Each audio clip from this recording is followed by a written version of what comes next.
Welcome to What's Doug Reading? It's our little theme song, the dong dong ding That's not the dong. Kung Fu-y. So hello, we are your hosts. I am Alejandro Rojas of Open Minds. It's our channel, so I'm kind of the host, and we have our start subject here, our expert of occult, Douglas Smythe, who's wearing a sun sash today. Yes, this is my occult sun sash. I am an initiate of the adept of the Golden Dawn, apparently, and that's what's going on here. But I hope everyone's having a great week. It's October 1st, so rabbit. And I thought today we would do something a little more thematic. What is going on with my headset? What's the rabbit thing that you just said? Oh, well, I kind of did it wrong, but the first of the month, it goes back to the Celts. I believe it is the origin for that, but it's on the first of the month, before you say anything else, when you wake up, you say rabbit, and or rabbit. There's a couple of variations of it, or sometimes just rabbit, but it's for good luck. Oh, I hadn't heard that one. That's interesting.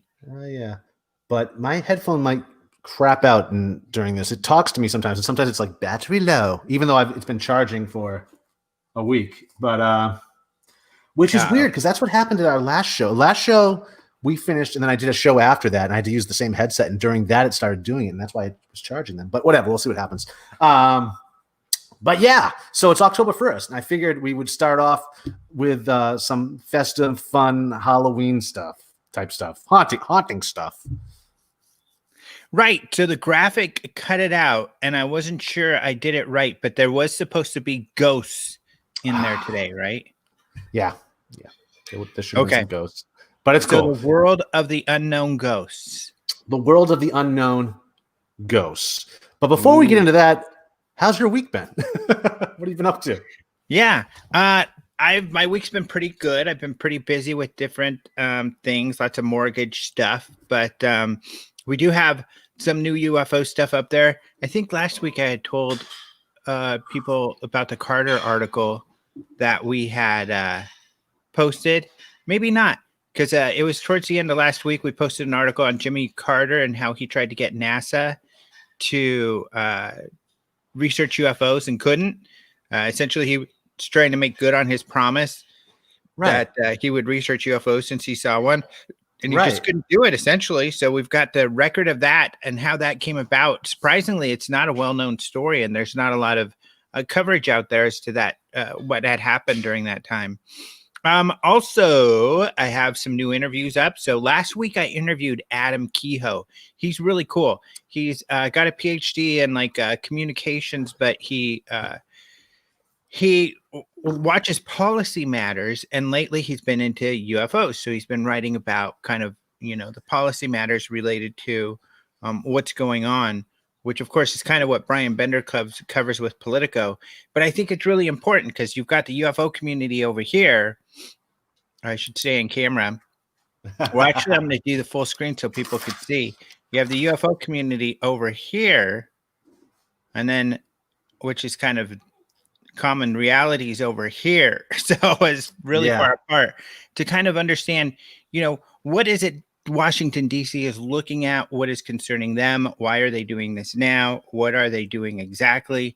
I think that's all been kind of, there's a lot of misunderstandings about that. So Adam and I talked about that, but then I just had Nick Pope on the other day too, on the Robots Report, and we got further in depth in that issue. So I think, people can watch that now just for a little while. I'm going to put that behind the paywall in just a little bit. So I kind of changed things now. So people can watch the live videos. Anybody can join. And then after like a day, I put it in the archives, and then people can click that join button down there, and then be able to watch all the archives, which I've got tons of great interviews there. And I think that you'll get, it's not the same as what you'll get everywhere else. I think it would, if mainstream news was covering this topic, that's what you're getting from me. But they're not. So that's what's fun about it, is there's a lot of pertinent real world information about what's going on. And I think if people don't understand that, they're not going to be able to understand the decisions that are being made. and how this is actually working. That's my week. Yeah, no, I mean, that sounds like a pretty boring week if you ask me. No, I think it's great though that you have people of credibility are now almost getting they're now almost allowed to come into to our world a little more and poke around. So I think you're going to see more and more of that as it becomes more popular in the regular press. So I think that's neat. Yeah, next week I'm going to have Kevin Knuth, who's a physicist who has been especially active in the last couple of years. And it's for that very reason. We'll talk a lot about that with Kevin, academia, and how, getting involved with this topic. So that'll be the more that come in next week. The more that come in, the more of a permission they kind of get from their, each other. And I think and the more progress we'll make as a whole. And I think that's wonderful. And one of the reasons, just so people know, because it is kind of a moving target, just like this show. We're between 12 and now 1:30 when we start the show. My other shows are like that. I typically do Rojas. I try to shoot for Wednesday, but that doesn't always work because you need to be flexible. For me, it's more about getting the right person for the interview. So I want to be flexible with their schedules. And so that's why that's kind of a moving target. And I thought it's kind of hard to charge people when that is such a wide variance, because I just wasn't able to do just Monday afternoon all the time or Wednesday afternoon. So so that's why that went. Luckily, Nick, we had Wednesday afternoon, not as late as I normally would try. So that's why I kind of did it that way. People seem to really like the Nick show, Pope show, and talking about the Basement Office, which is a show he was doing with the New York Post. But unfortunately, that ended. It may start up again. We'll see. But what about you? So you have another. Do you have releases like every week, new product releases? Kind of. As of lately, yes, because we're getting into the holidays and everything else, and we have fall scents we got to get out, and there's so many that we have to get out each month when it's a seasonal scent that we're just like, as we get closer to Christmas, and since we've been around for 8 years and we've introduced different ones here and there, we just have so many that we have to reintroduce every year. So right now it seems like every week. And so this week, today, we just released Clown Fruit, which is one of our classics it's our 5th year doing it. It glows in the dark too, actually. I may have talked about this last week. I can't remember, but Clown Fruit. You talked about the cube, but not the Clown Fruit. Yeah. Oh, we also released a glow cube too. So cube also glows. There's a green glowing cube, and then we have tube, which is a travel version of cube, and that also glows. What? So last night I watched the second part of Stephen King's It. I hadn't seen that yet. The original? No, the new movie, the new 2-part movie that came out. I haven't seen it. I got up in the morning, looked at my email, and one of the first emails is this image of this thing looking like the clown. Pennywise. And it was and it even talked about clowns. It was your email. It freaked me out. That's kind of weird. Yeah, well, I had a giveaway too at the beginning of the week where I do this every year. I call it the Clown Parade, and we encourage people to post vintage creepy clown photos. Not intentionally creepy clown photos, because that's too easy. I hate in society today how everything's explained to you and dumbed down. Like, you ever notice on TV nowadays when the joke's said, they almost have to explain it to the audience? I hate when they do that. It's insulting. And I think it's the same thing with clowns. The reason why clowns are scary is because they weren't intentionally meant to be scary. And so that's why I want to see the creepy clown photos from back in the day, not the new stuff. That's too easy to put on a clown mask and cover yourself in blood and whatnot. That's too easy. You don't need to do that. This way, it leaves more to the imagination. It just gets the creative juices flowing more when you're left like trying to understand what's going on in the photo. And so all week we've had people on social media and across social media posting these photos in an effort to summon Clown Fruit. And that's what's been going on today. And it's seriously one of our most popular scents of all time. So it's nonstop customer questions. I'm actually looking at one right now. And I've always been afraid of clowns. I've never been cool with clowns. I think they're freaky, weird. It's probably the anonymity from the makeup. You don't know who this person is. Yeah. But so it's, for me, a scary clown's a scary clown.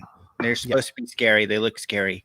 But for me, the clowns acting like clowns is even scarier, because that's what originally creeped me out in the first place.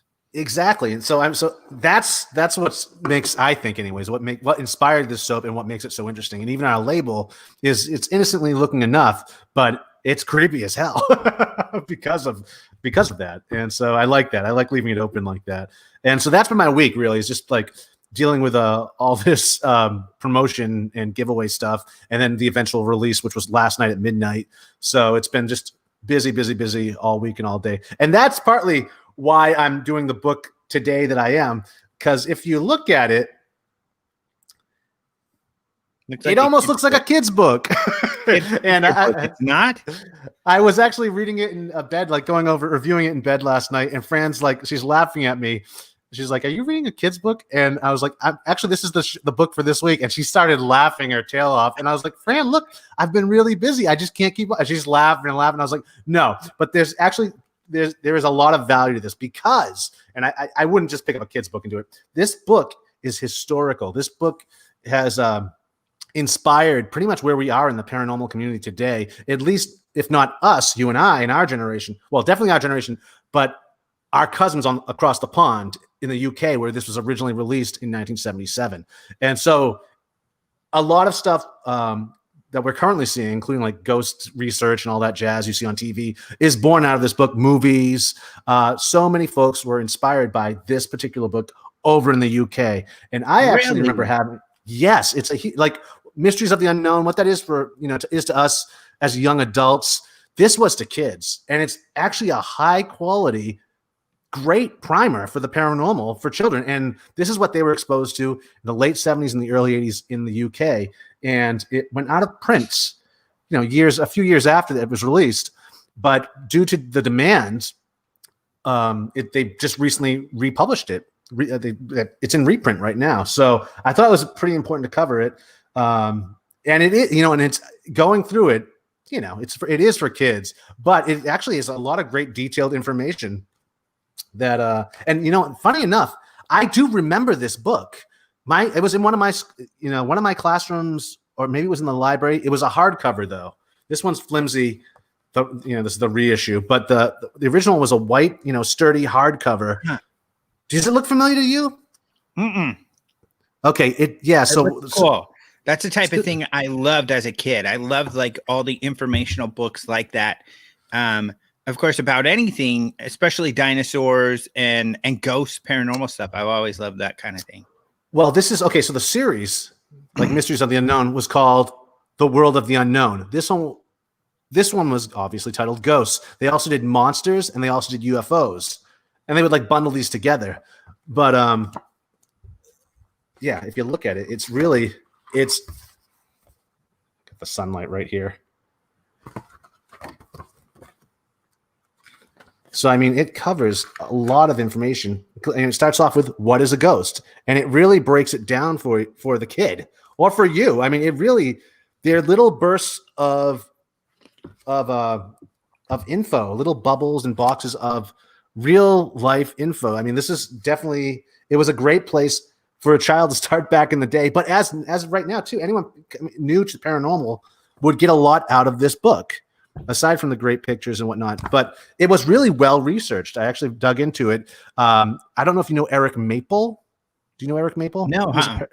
He wrote about the paranormal. He was a British author in the late 60s, I believe. Occult Tales was his series.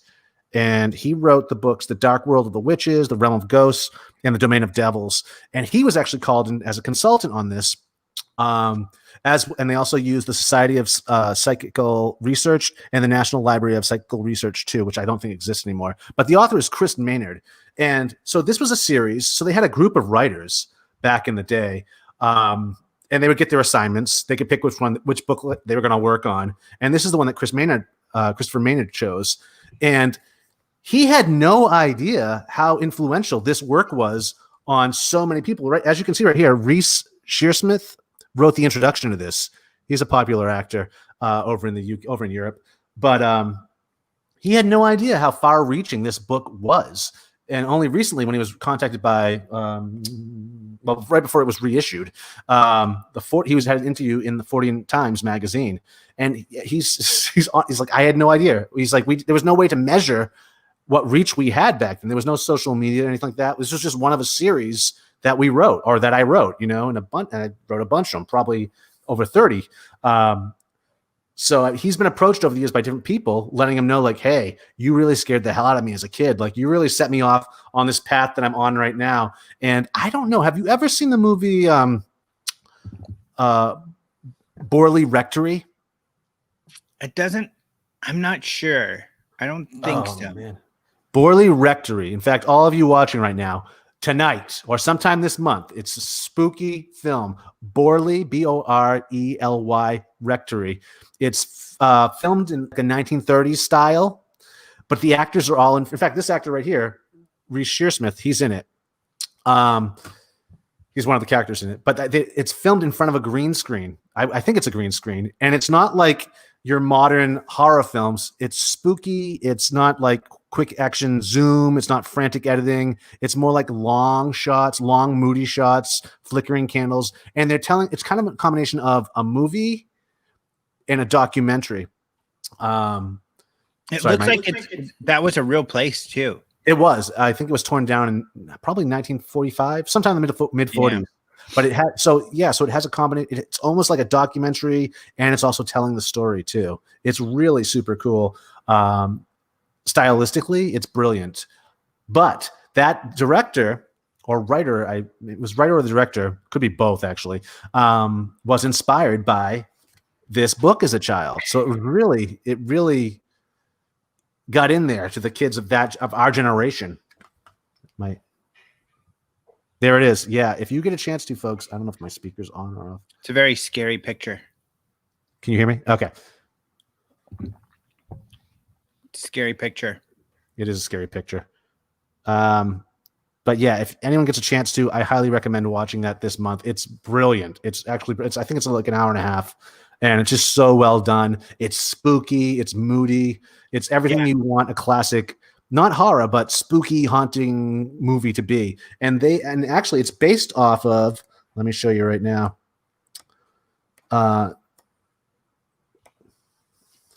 This spread inside the book called The Haunted House.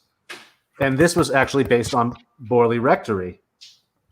So this actually gives you a whole map of the haunted house and what was going on inside there. You got the skull. Oh, can't see it. The skull that freaks out when you try to bring it, that they find inside the haunted house. And they only they bring it outside to bury it, and these weird events start occurring. So there was a reason why it was kept in the haunted house. But anyways, back to this book. It's really it's a great primer. The author and the artist actually went to the most haunted town in the UK, Pluckley, and created a map too while they were there. Where is it? Apparently, Eric Miller in the chat saw the movie. Oh, he saw the movie. Then he knows. He knows it's great. Yeah, it came out in 2017, Eric. But this right here, so there's a map. There's even a compass there, so you can go to Pluckley and use this. So you had kids like using this to find these different haunted. It was super cool. I mean, it really. So you talk about ghost hunters and whatnot today. This is what really, inspired a lot of them. It also has them disproving ghosts as well. Clever fakes, ghost stories explained. So it gives you both sides. So as a kid, I mean, you could easily get really freaked out over some of this stuff, but then they go, well, it could be real. It may not be real. Here are some situations where it wasn't real, but this, where is it? The ghost of the monk. Oh yeah. I know that picture. Yeah. See, this is what I remember from seeing this book as a kid. Like that freaked me out. And then other ones like the guy's mother-in-law, dead mother-in-law in the backseat of the car. Are those all pictures from the UK? I remember those pictures. I've seen them. Yeah, I think some are from the UK, some are from probably Canada or the United States. I believe the author was Canadian. So did they debunk those cases, or are they saying those are genuine? Actually, these cases, the author to this day says the experts said they can't find anything wrong with these photos. So, whoa, those are creepy photos too. Oh, maybe show the group one more time. So out of the people watching, if any of you think that think that you've seen debunkings of these pretty famous ghost pictures, let us know. Yeah, I haven't. I used to, do more of looking into that stuff. And, is that a picture of the gray lady? Someone's asking. I think it's the red lady, isn't it? Let's see. The ghost of the Random Hall was claimed to have. But yeah, those pictures, I don't think I've seen debunking of them. Yeah, that monk one is from the 60s. It's by vicar of a church in England. Doesn't have a name of that one. Scary. Yeah, it really, great stuff. So, I mean, yeah, if you guys want to Google and see if this stuff has been debunked or whatnot, but I don't know. I mean, this interview with him, with the author, it was in the Fortean Times. So if he's saying it there. I felt a bit of a possession coming on just a second ago. Are you sure it wasn't just gas, maybe? Maybe. But I started feeling like evil. See, now you just not all possession is evil. But yeah, so I think it's a wonderful book, and I'm glad they decided to reprint it just for the kids of today to see, because it's timeless. It really is. And it is a classic with such an effect. Still, I like looking back at some of these books and seeing, I like to find the sources of where we're at nowadays and what we're seeing expressed on YouTube or with these different paranormal shows and whatnot. Like, where are the roots of these? And a lot of them come from very innocent sources. This, and then for us, mystery series done by Time Life, or Time Life mystery series. Arthur C. Clarke.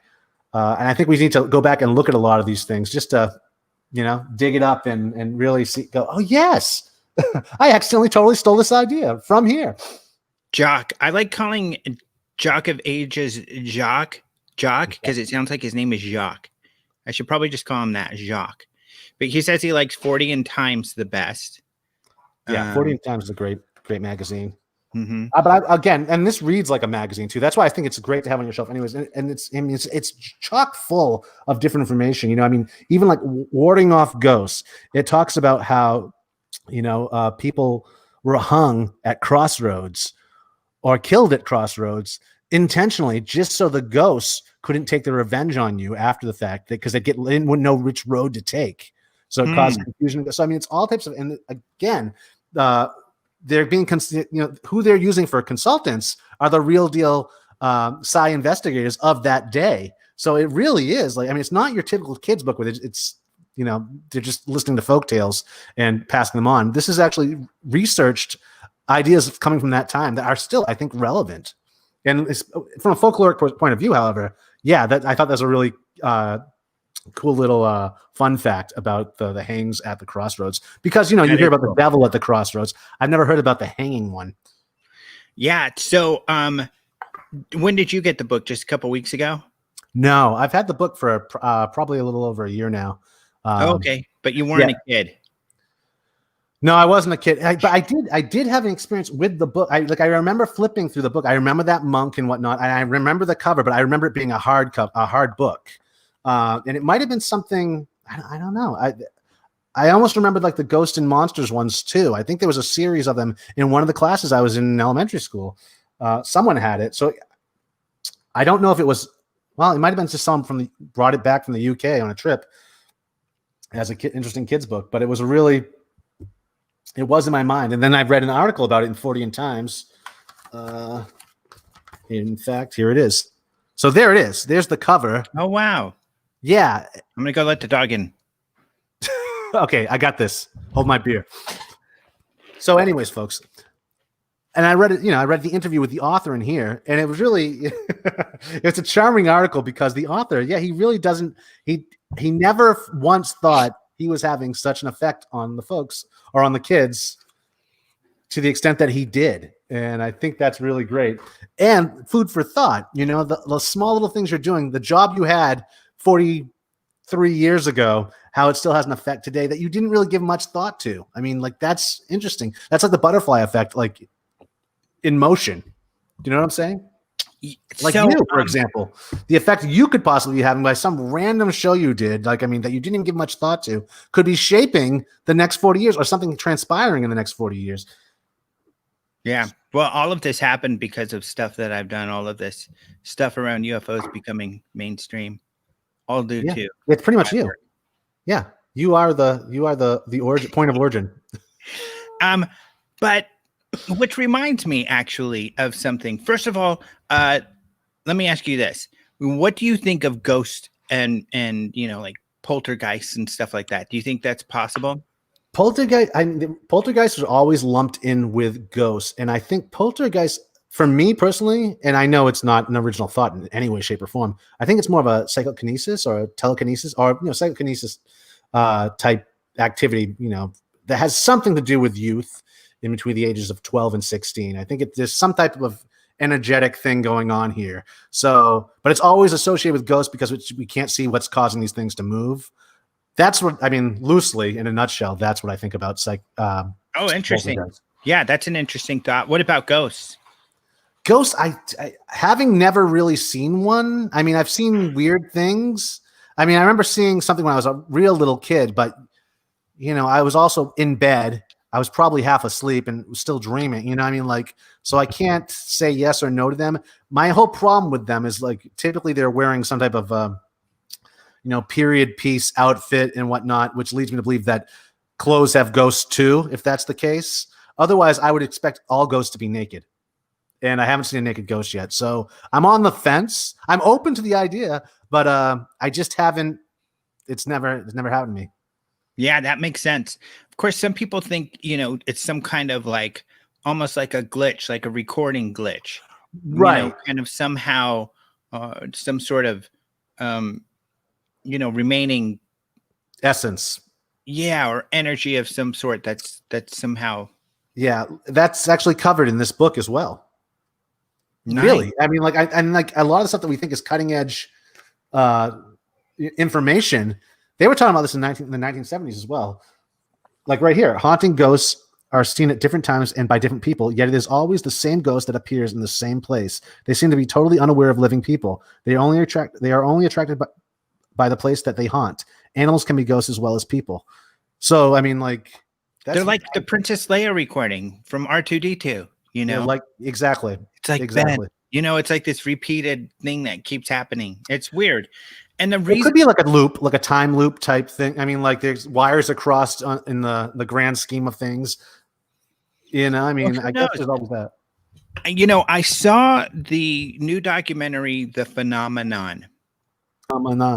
By Fox, and I emphasize that word for for a reason, which I'll get into. Okay. Yeah.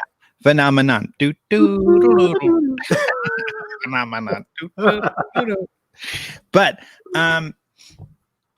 the reason I bring this up is that I'm a little bit torn in that.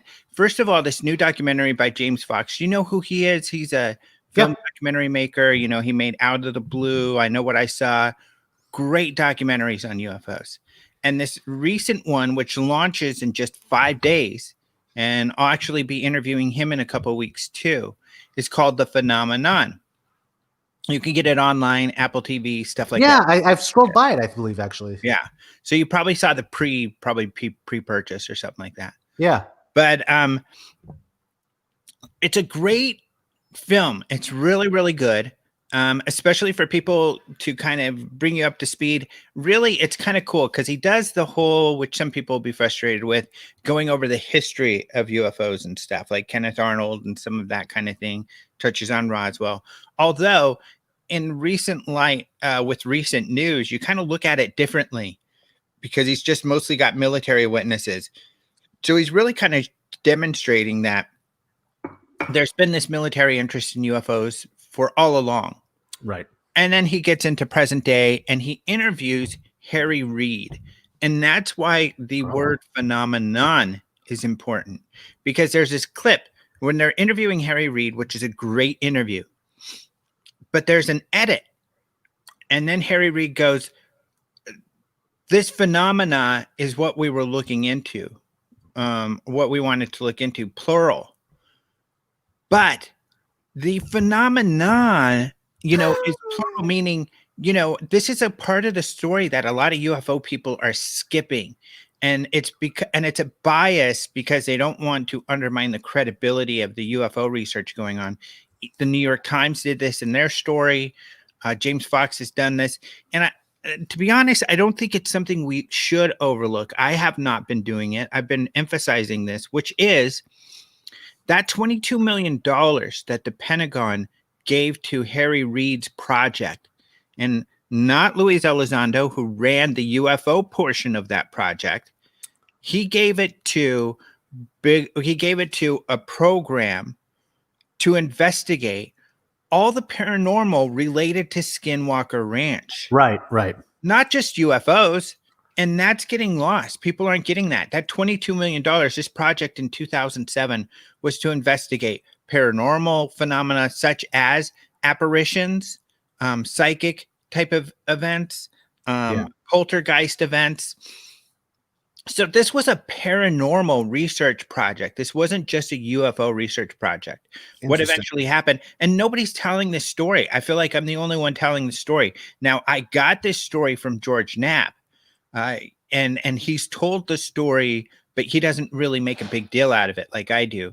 And here's why I make a big deal out of it. It's because Harry Reid's intention. We keep talking about how this program was foisted upon the Pentagon, which it was. It's not like the Pentagon said, hey, we want to go research UFOs or paranormal. No, Harry Reid said, I'm going to start this program to do this, and you're going to do it at the Pentagon. And, according to Brian Bender, others who have some kind of insight, there's a ton of pushback. Even in this new film, Harry Reid talks about the major pushback that he got. I'm sure. But of course, they're framing that as UFOs, not the entire project. And and the problem is you can understand more why the pushback was as strong as it was. Right. Because it was all these paranormal things he was looking into. But at the same time, people are saying, this was a handout to Bigelow to have this program. And the thing is, in a sense, it was, but it wasn't a handout of money. Bigelow actually spent what he was given. It was a handout to research topics that he and Reid are both interested in. Right. And be able to do that with some government resources.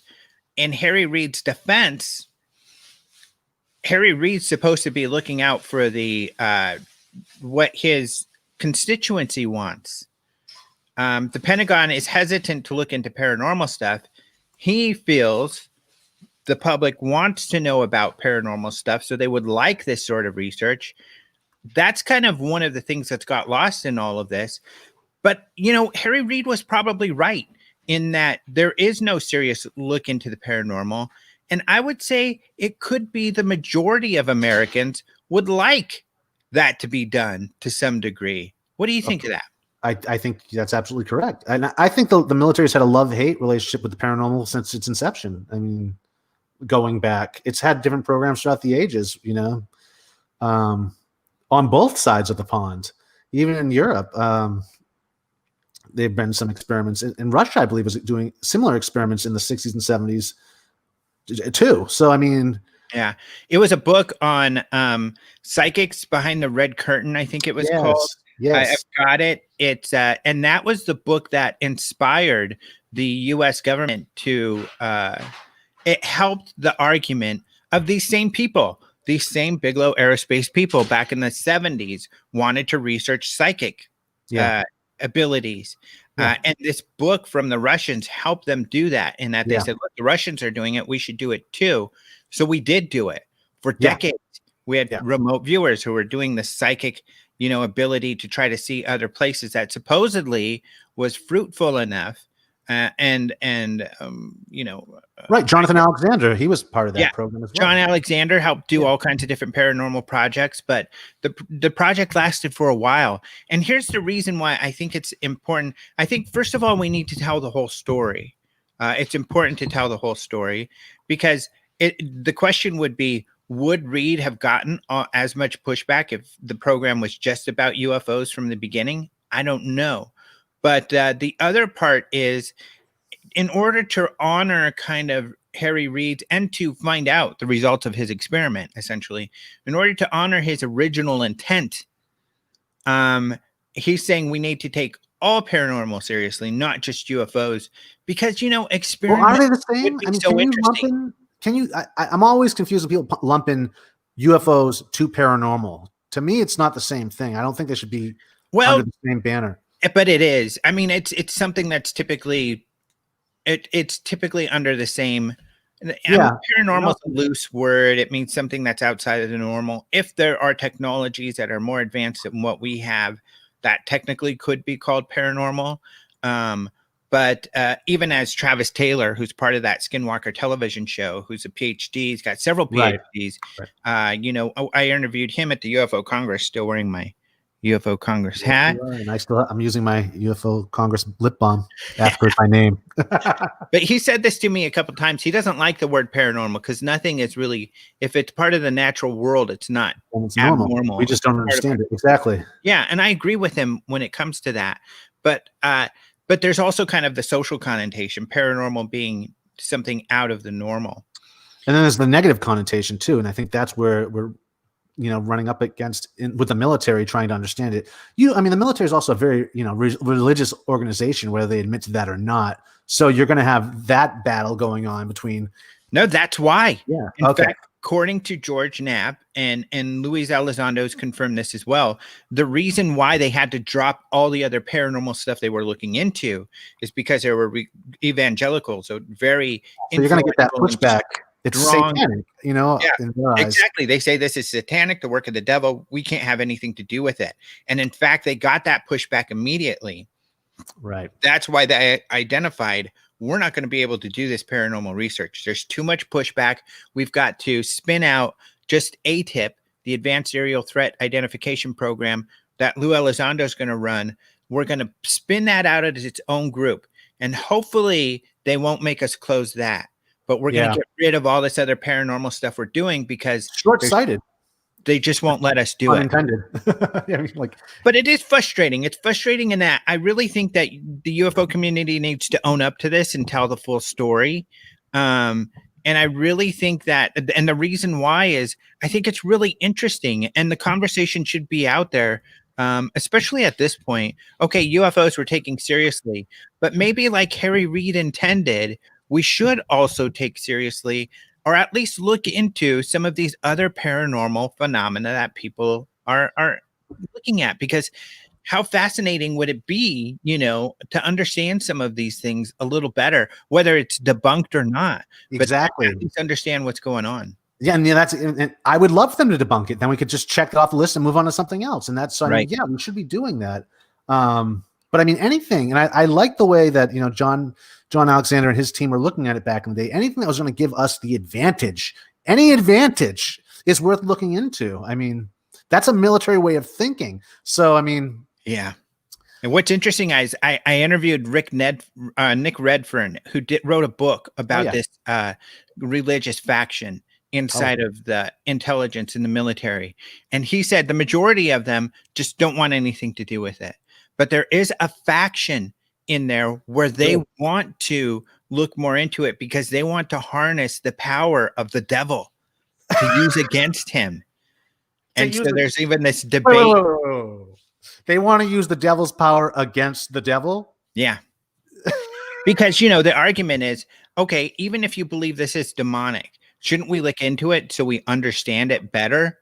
And so some of them are saying, those who believe it's demonic, they're saying, yeah, we should look into it to get to know it better so we can, help fight the devil with it. Remember, this is their mindset. And I know this is their worldview, which is very scary. It's 2020 and we still got people thinking these, with this old outdated mode that we used to use to explain the unexplainable from then. Now that stuff is explainable, this stuff is just, it's floating in the air and they're still clinging to it.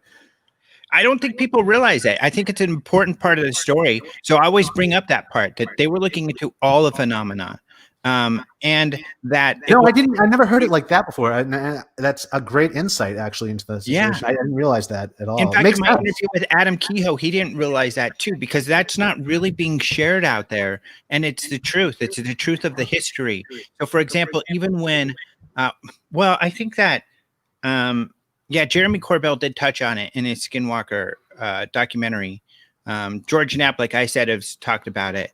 But I've written straight up stories, at least 2 or 3, And I know there's one, I think maybe Huffington Post and Den of Geek, two separate ones, where I talk about this was the real X-Files. This was, looking at all the paranormal, not just UFOs.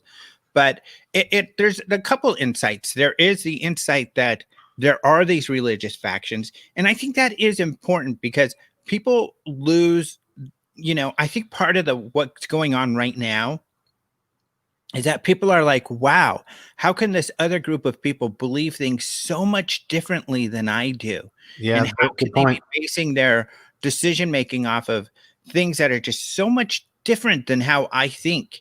And, stories like this, which show that there's like this, religious faction in the military, kind of, we should not be hiding from that we have these differences. We really need to understand that, to understand what is influencing our lives and our government and on all the decisions that are being made. No, it's true. It's true. Because I mean, you talk to a lot of different people these days, and it's like about the same event. You both witnessed the same event.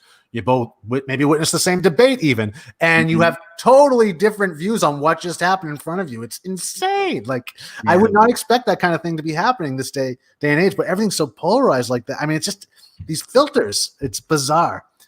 It blows my mind. Absolutely blows my mind. But yes, it should be discussed. And the fact of the matter is that if these people are resistant because they're religious, resistant to the paranormal, then they just don't understand what religion is, because that's the most paranormal thing I've ever read or heard in my life. You know what I mean? Well, the definition of a religion is essentially it's supernatural in nature. If you go look at the definition, it's that, a supernatural belief in the force, supernatural. Yeah, belief in a supernatural force that has, created us and but they only allow room for that their supernatural force. Nothing else, anything outside of that is just evil. Like, yeah, I mean, people are mentioning. I mean, it sounds like someone I know. Anything outside of their belief is just fake news, So I mean, it's like you can't look at the world like that. You can't operate in a society like that. I mean, no. Yeah, guys are saying there's a lot of Christians and Mormons in the government. If you, what else? I believe that. Bias is one hell of a drug, Eric says. Another Eric says it's really down to what the Joint Chiefs believe. A lot of interesting points in that. And that's why, the rules and the regulations that we have in place currently are so important, because they help mitigate against, individuals who may be very radical. It helps, mitigate the damage they may do. And so that's why, it's important that we have these rules and regulations in place. But yeah, I think that.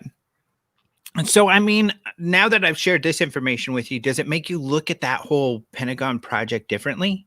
Yes.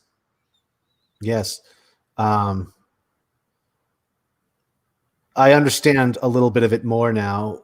The pushback and why it's like a guilty by association type thing.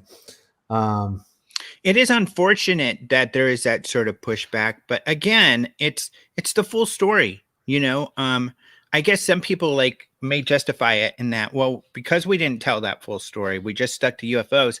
UFOs have been able to become a credible thing. If we would have told the whole story that this was all a paranormal investigation and only the UFO part survived, maybe they would have felt that it would have undermined the credibility. Yeah, it would have cheapened it.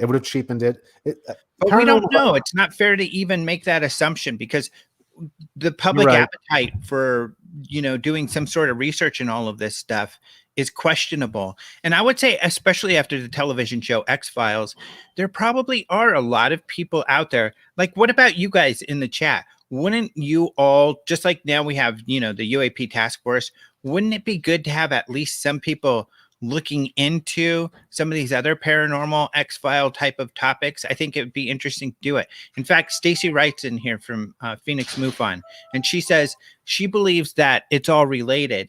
The paranormal encompasses lots of phenomena. But I mean, like the all related part. So for instance, Claude Swanson, I highly, highly recommend people go watch lectures by Claude Swanson. In fact, on my channel here, we have one up. The physicist? Is he a The physicist? physicist. Yeah. Yes, please do look into it. And the reason why is he's a physicist and he's looking at what projects the Chinese and the Russians have done. How does this work in government? How can, what are the advantages? What are they looking at? That sort of thing. But Claude Swanson talks about how he believes there's also kind of a common thread.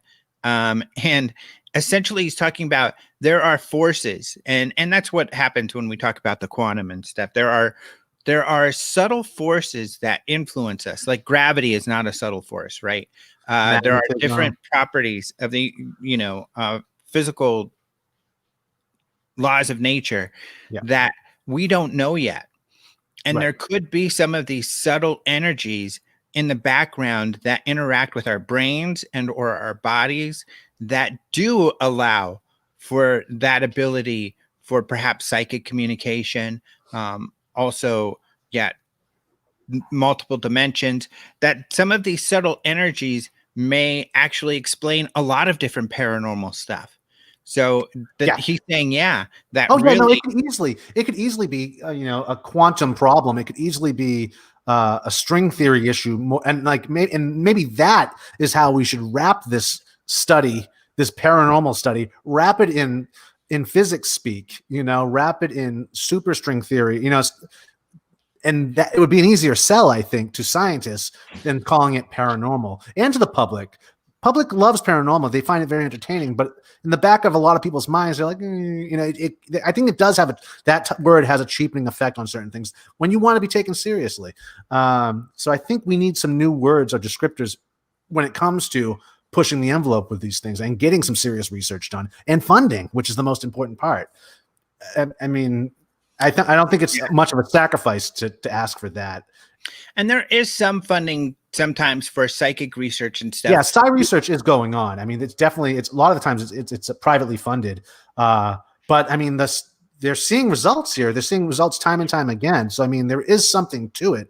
And I think we've known this. I think the military has actually known this too for a hot minute as well. But there's certain things that they can't say they believe in or they are actually funding for many reasons. And I think one of the reasons they just don't want to give it away to anyone else listening, Yeah, maybe that's a hard one to know, because I think that exactly you can only speculate in that way. And we think that the government should be doing some of these things, so sometimes they must be, but doesn't mean that they are independently. I think a lot of religious factions. Yeah. And so, and now we know that, because actually, like I said, it was these religious factions that got the paranormal shut down for the Harry Reid project, which was called OSAP, the Advanced, I think that was Advanced Aerial Weapon System Application Program. But the point is that prior to this, two of the scientists that you hear a lot about in relation to ATIP, this Pentagon project, are Hal Puthoff and Eric Davis. They also worked for Bigelow before on the Skinwalker Ranch. They were there researching that. Before that, in the 70s, it was Hal Puthoff who helped start those remote viewing projects. Right. Why did those remote viewing projects get canceled? And they didn't even get canceled until the 90s. So they ran for a couple decades of law enforcement coming to these group of psychics called remote viewers. Right. And they were getting information from them. How did it finally get shut down? The evangelicals, the religious people inside the government said, hey, what are you guys doing over here? This is demonic. Stop it. And so that's what got it closed down. And then again, a couple decades later with this OSAP project, again, they're like, hey, we can't look into this paranormal demonic stuff, and luckily they were able to keep the UFO stuff going because it's not seen as demonic enough. So I don't know. Yeah, I think that it would be interesting. It'd be great if that got picked up some more, because I certainly, having a couple of Fox Mulders and a Fox Mulder and a Dana Scully looking at these seems to be, and taking them seriously, to be out of the box thinking, and then to also probably make discoveries of things we wouldn't discover otherwise. Yeah. I think that's important. And connections. And I think, again, with the resurgence and popularity of the paranormal that we're seeing in our lifetime, I think years, we will see that eventually. It'll be more widely accepted, depending on. I mean, I don't know. Some of these shows I watch, and I just that's part of the problem, I guess, is they do tend to cheapen. Yeah, Uh, that is rough with the legitimacy of these real projects. Yeah. So, because it's all spectacle on TV and whatnot, and my experience has been almost completely across the board, and I would definitely say Unidentified is the exception, and Skinwalker somewhat the exception, and I'll tell you why. Is that producers in today's world? I talk to a lot of them. They call me often. Hey, we want to do a UFO show. What about this case? Do you know that case? Sometimes they ask me to be a part of it. Sometimes they just want to pick my brain. But first of all, I always tell them, if they ask, well, would you like to participate? I always tell them I won't read a script. Right. I will look at a script and I will modify it to make sure it's accurate or something I would say, but I'm not going to read a script. Right. Because they want to fabricate everything. Producers these days, even on the reality show, sensationalize. They want to make up everything. And I even know, because I look into it, some of my favorite shows, even on HGTV, are pretty fake. Chip and Joanna, their situations are pretty much faked. A lot of these shows, the producers don't care about reality. They want to just make up stuff and write it, and it's unfortunate. Essentially, they're lying to the public.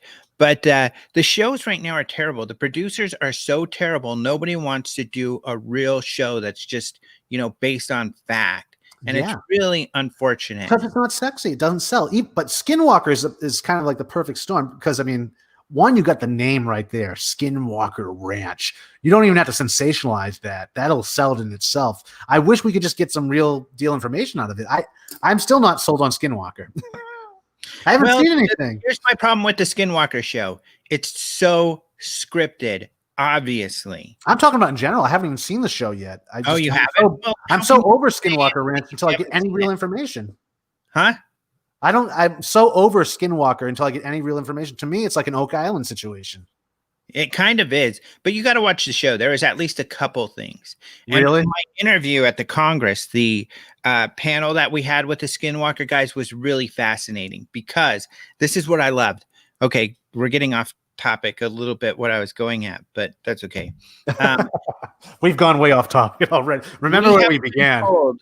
I've been told by other people that they call it the Hitchhiker Syndrome, or the Hitchhiker effect, where when they're in a paranormal location, you go home and it follows you.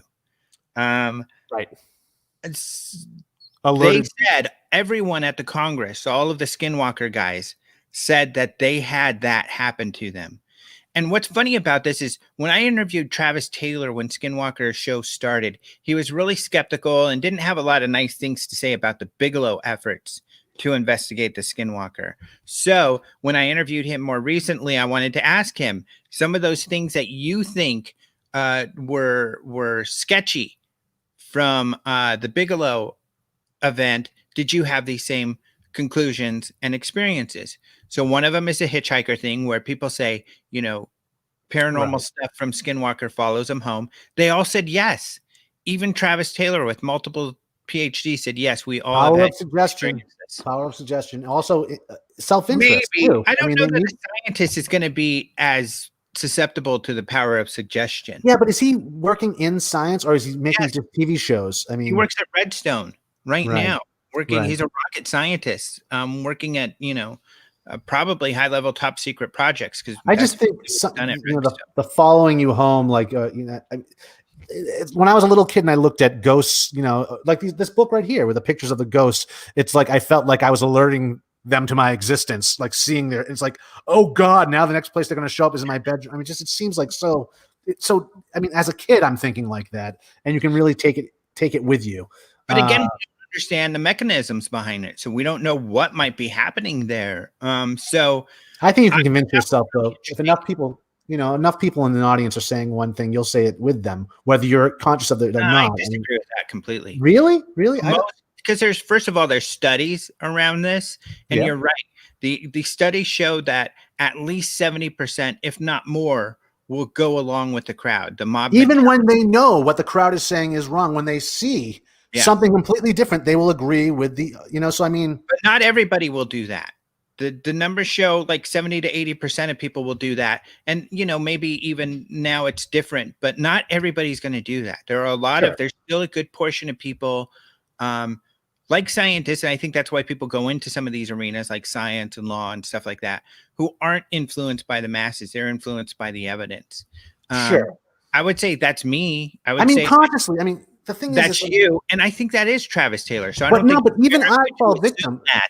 I think even someone conscious of these things can still fall victim to them, because that's just how we're built as humans. Whether we're aware of our of the power it's having over us or not, whether we're conscious of it or not. That all you want, but I'm going to say, and it's truth. But the studies show, there's lots of studies around this, because essentially it was my major was this was one of the kind of the root kind of, because my major was industrial and organizational psychology. So it's all about managing people, and also how do you talk to people or get your message across to people. And yeah, you're right. But not everybody's like that, Doug. No, I'm not saying everybody is like that, but I assume Taylor is like that. But so what I'm saying is it's very interesting that he had that same experience, something that is normally fringe, which he thought was very fringy, and hurt the credibility of the Bigelow group. The other issue is kind of the finale. So essentially, John Alexander says what he feels they experienced was a precognitive sentient phenomena, meaning it was intelligent and it was precognitive in that it knew what they were going to do before they did it. Again, they all agreed with that definition, which I thought was pretty fascinating. And it just speaks to that these people who, sure, they're not all scientists, but Travis Taylor is. And I think he's a very skeptical. I've known him for a while. He's super skeptical. And this is the first time I've ever heard him even saying that he believes there's something to some paranormal topic. So he is saying that, yes, there does seem to be something like that going on. Well, that's, that you see that in physics. You see that in laboratory, with molecules and whatnot, where they seem to have a consciousness. When you're looking for them, you're not seeing them. When you're not you are interacting with them. Yeah. But by your presence alone, it has some type of, so at that base of a level. So I can see it also expressing itself in a larger form as well. So I could see him wrapping his mind around that. But the taking it home with you part, I've always had a problem with that when it comes to skin. I've had a problem with a few of the things at Skinwalker. The smoking animal thing, the smoking dogs, that reminds me of that painting, when they're sitting around playing cards and the dogs are smoking, like they were seeing these. It's some of the reports are just crazy pants. I know, but the point is though that you've got to research it. That way, it's all got to be researched, because we've been researching it for 25 years, and what do we have? Like I'm so, but not really. I think you're getting all worked up about. I'm talking about, first of all, more official research, right? But, I'm talking about the Bigelow stuff. Like I haven't seen. I still even George Knapp's. As far as I know, the last time I heard him talk about it, hasn't seen anything there. That's fine. Right. My point is that this was that these guys had similar conclusions and experiences that the Bigelow group had, even though at least Travis Taylor was very skeptical of these things, just like you are. But he still walked away feeling that he had experienced and agreed with the prior group. My point being that that credible scientific, science-minded people, in some cases scientists like Travis or Eric Davis, have gone there and had experiences. That's what makes it interesting.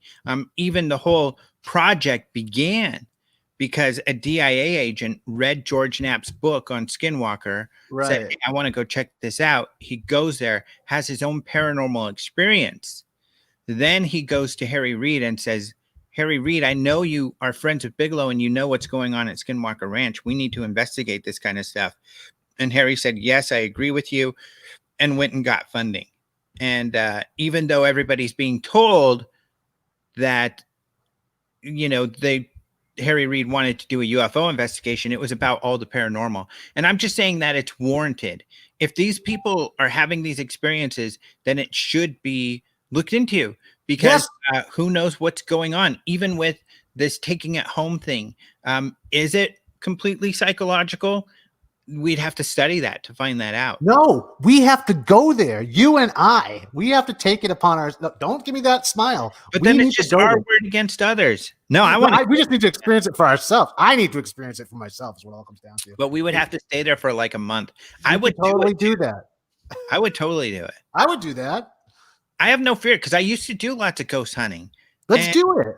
At first, it's kind of scary because you're in a place that supposedly people see ghosts, and you're like, exactly. What am I going to see? Am I going to be ready for it? But as time goes on and nothing happens, you don't have your own experience. You let your guard down. The scariest, creepiest place, because nothing I do causes me to have an experience. So I want to go to the scariest, creepiest place to have an experience. Yeah, you set yourself up for it. If you're gonna do it, it's like meditation. You need at least one statue of the Buddha. But yeah, we should totally do this. And we can do the show actually from there too. But I that's the type of experience I want or need. If it's let me ask you about this though. This comes up, and this is pertinent to the book too. I don't know if the book covers. Does the book go over Ouija boards or anything at all? This book right here? Yeah. No. Okay. No, oddly enough, it doesn't cover the Ouija board. We'll still go there.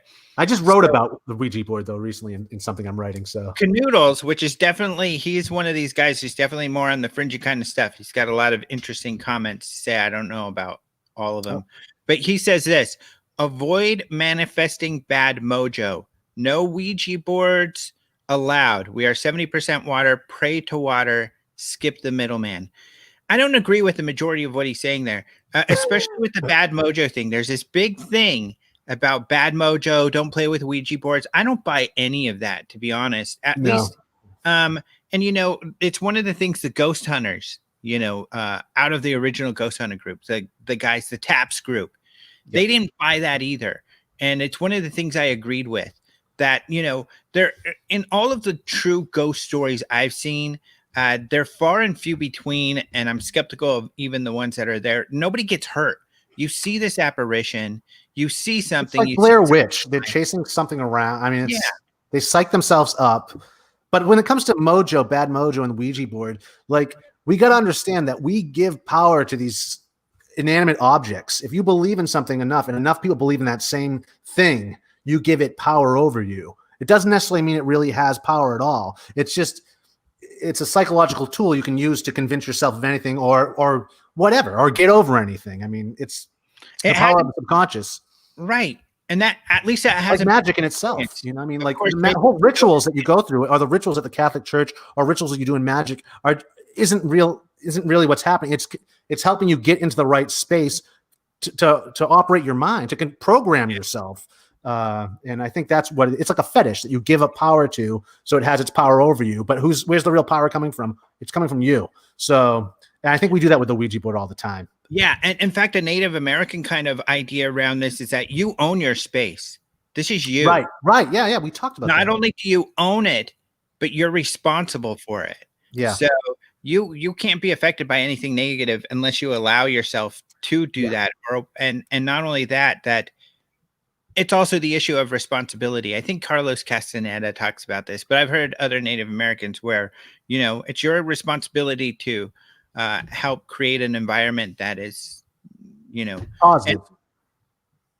And so the same kind of thing, you won't let that in unless you want to let that in. And it's it's like those little tricks too. Like, when you're joking around, you say, I hate myself, or kill me. When you say stuff like that, that actually does have an effect on your psyche, not consciously. So, I mean, like, you can stop and make a correction. Like, I didn't really mean that. Correct that. I don't hate myself. You have to tell your mind otherwise, because it's just picking up stuff. It's not in on the joke. Sometimes it's hearing those words, and words are powerful. So I think it's like the same. It's touching the same place that what he's speaking of is doing in regards to the Ouija board and so on and so forth, and mojo in general. And I do want to thank you though, Canoodles, for bringing that up, because maybe you've had a different experience, but Oh, I see what he's saying. It's just a common thing. He's saying, I'm sorry to cut you off, but he's saying, don't think bad thoughts while you're playing the Ouija board. So So what I can only understand that what he's saying is, or what he means to say is, you have an influence over the Ouija board. So if you're thinking good thoughts while you're utilizing the Ouija board, only good's going to come from that. Is that what? Am I reading that right? Don't think bad thoughts and play Ouija. It's like don't drink and drive. Am I reading that right? I don't know, but maybe. But either way, I don't know. It depends again on what are the mechanisms behind Ouija board. Definitely, the mechanisms behind much divination is that you're influencing the outcome to some degree, and even people who teach divination say that's okay. So, for example, with the pendulum thing that people use, where they're like, "Oh, if the pendulum goes this way, it means yes. If it goes this way, it means no," and it may show me on a map something. That it's okay if you are influencing this subconsciously, because at least it's accessing your subconscious to get the answer. I think that could be more true. Definitely. I mean, it's the small muscles in your fingers that are actually turning that. I remember having a class in college where we made them out of paper clips and a string, and the teacher was demonstrating that with your mind, turn it to the right, and we could all do it. It's like, okay, now stop it. And it would stop and turn to the left. And she's like, it's spooky, right? And we're all like freaked out. It's like, that's the muscles in your fingers doing that. That's your mind to muscle doing that. There's nothing magical about it. The fact that you didn't know that, you interpreted this magic or something, some woo-woo, and it's not. You're physically involved in this. But even then, to that degree, the subconscious kind of aspect of that, I think it's really interesting because, okay, so as long as you understand you are manipulating it. For example, if you used one right now and you tried your hardest not to manipulate it and then answered some questions, it would be interesting what answers you would get, because I think it would lend to what some people believe is that answer, with your conscious mind, you are not manipulating it. But with your subconscious mind, you are. Oh, yeah. So you're getting these answers from the subconscious. Totally. No, that's like right, left side of the brain communicating with each other without knowing it. Like how Mozart, supposedly he heard music coming from God, or he just suddenly was in his head. But it was probably his left side of the brain interacting with the right side of the brain, like the part that's telling him, or interpreting that as something outside of himself when it was actually just part of himself communicating with another part of himself. So yeah, no, I totally understand what you're saying there. So I think we've gone over, so we better end it pretty soon here. A lot of these questions and topics you guys are asking questions of, I know will come up again in future episodes. So do continue to ask those questions and share them. But I highly recommend it, folks. The World of the Unknown Ghosts. It's a classic. It's really had a lot of influence on what we're seeing now, a lot of influence on the paranormal. Look at, you got, I mean, even right here, what the setup for checking out ghosts. You got the tape recorder, the barometer, recording thermometer, sealed windows with tape. I mean, it's still ghost hunt. It's a ghost hunting kit. What you're seeing, it's a major influential book, came out of the UK. It definitely influenced people over there and many over here as well, whether they know it or not. So that's our book of the week, folks. The World of the Unknown Ghosts. Highly recommend it. Easy read. And if you have children, they're going to love it too. But it's a great primer for anyone interested in the paranormal. It really starts you from the ground up with a solid foundation when it comes to looking at paranormal activity and events. I think it was awesome too that someone said they love 40 and Times, and then you were able to bring up your issue of 40 and Times that had that book on the cover. Yeah. That's so funny. We blow mine too. Doug. Well done. Oh, and there was another synchronicity. Okay, synchronicities with this show. We'll end it with that. There were a couple. First of all, we were talking about this morning. Last night, I watched the second episode of It, that movie, 2-part movie. I opened up my email, and there's a picture of a creepy clown, white with red, similar, and it was an email from you about your clown product. So that was freaky. Oh, and the other one was just now. So just a little bit ago, before the show, I texted you. And I texted you. And we texted each other at the same exact time. Yeah. Weird. And I almost texted synchronicity. But then I was like, No, because we already know what it is. I don't even have to say that. Right. That It's was just how really so instead I wrote "We rock." So is there something to that? All these synchronicities that are happening with this show? We're gonna find out as the show progresses in time. We're gonna see where this leads. But I think what it leads to, I actually now have a little more insight on where this is going. Skinwalker Ranch, baby. We Yeah. need to book a room at Skinwalker Ranch. Are they on You know what else it's leading to? Eventually we'll have apparitions and stuff behind us. We'll see there'll be the Bigfoot behind me having coffee. Exactly. I'll have a headless person behind me or a Malamute. I don't know. All right. Well, thank you guys so much. You guys are awesome. Somebody said they loved it. Can't thank us enough. Thank you, Eric. Everybody, thanks for joining us. Mark, Gas Mask, Dirk, Eric, Jock, all of you, Canoodles. A romper room part of the show. Hector, who else was here? Eric, Rodrigo, I thought I saw. Stacy, all kinds of people. Thanks for tuning in, guys. So thank you all so much for joining us. We'll have another one of these this week or next week. Also tomorrow, don't forget, noonish.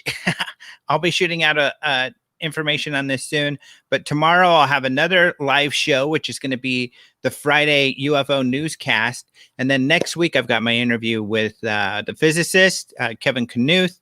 After that, I'm going to be talking with James Fox, the guy who made the Phenomena movie. And I have a credit in the movie. I'm in the special thanks. Oh, cool. Pretty Very cool. cool. Yeah. But that is about all. Great. Let's do this again, folks. Same bat channel, possibly the same bat time next week. Adios, muchachos. Ciao.